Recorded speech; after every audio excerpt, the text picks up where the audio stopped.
Right now, somewhere in your house, a light switch is within reach. You barely think about it. But 300,000 years ago, when the sun went down, your ancestors froze in place.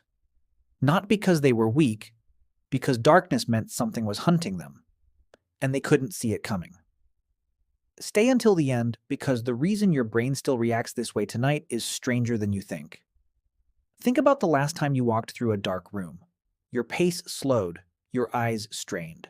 Something in your chest tightened, even though you knew, logically, there was nothing there. That feeling isn't random. It's ancient. It's a message your body has been sending for hundreds of thousands of years. Why would your brain still do this in a world full of streetlights and phone flashlights? The anthropologist Richard Wrangham has a theory. He argues that fire didn't just keep your ancestors warm, it kept them alive. Before fire, night was the deadliest part of the day. Predators with better night vision waited in the dark. Humans with their weak eyesight after sunset were exposed. Fire changed that. It pushed back the darkness, and for the first time, humans could see the danger before it saw them. But here's the twist. Fire didn't erase the fear. It just gave people a way to manage it.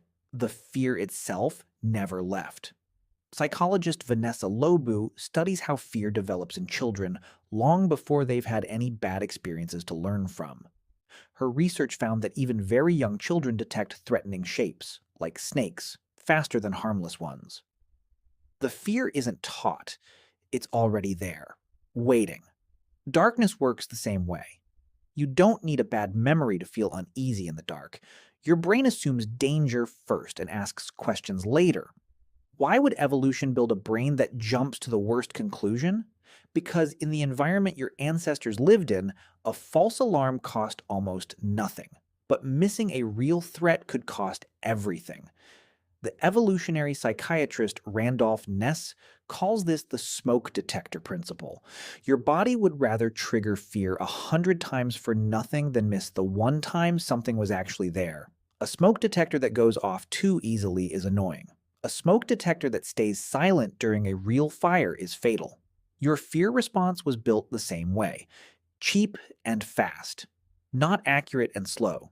That's why your heart still speeds up in an unfamiliar dark room. Not because you're irrational, because somewhere behind your ribs an ancient alarm system is doing exactly what it was designed to do. Here's where it gets stranger.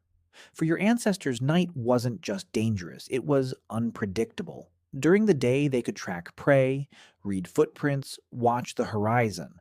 At night, all of that information disappeared.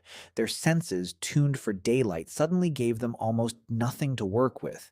Uncertainty, more than danger itself, is what your brain fears most. And that hasn't changed either. Think about why a strange noise at 2 a.m. feels worse than the same noise at 2 p.m. The sound hasn't changed. What changed is how much information you have to explain it. In daylight, your brain fills in the blanks quickly. In darkness, it can't, so it assumes the worst possible explanation, because that assumption once kept your ancestors alive. So when you feel that flicker of unease walking to your car at night, or hesitate before turning off the last light in the house, you're not overreacting. You're running a program written long before streetlights existed, long before fire, long before language. A program that once meant the difference between seeing tomorrow or not. And that's the strange part nobody tells you. The fear was never really about the dark, it was about not knowing what the dark was hiding. Tonight, when you flip that switch and the room fills with light, notice the small relief that follows. That relief isn't modern comfort. It's relief your ancestors felt around a fire, thousands of generations before you were born. You've inherited their fear. You've also inherited their relief. And every time you push back the dark, even with something as small as a light switch, you're doing what humans have always done to survive the night.